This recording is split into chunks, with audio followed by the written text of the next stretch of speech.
We are looking at a very cool African knife. This is mid-19th century. It's from modern-day Ghana.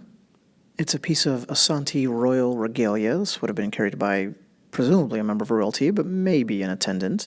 And it's really notable for three different reasons. The lavish use of gold, obviously, the European design to the knife and sheath, and then the pendant attached on the end, which we're going to look at here in detail. The Asante were very rich at the time, and you can imagine that gold was one of the reasons, its abundance.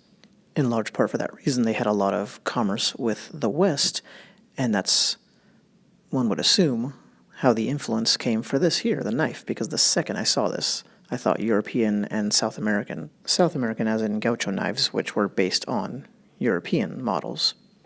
And if it looked like a table knife, that's because it's essentially what this knife is based on. So it's a popular form of European table knife, but there were fighting versions based on that design then, like I said, especially in South America.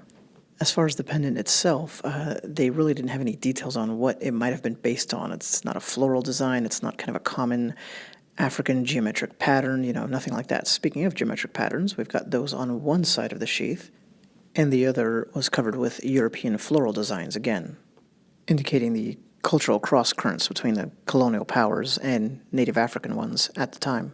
One final detail, speaking of its hybrid nature, the inside of the sheath, where you're actually protecting the blade, is antelope skin. So a fascinating piece. Thanks.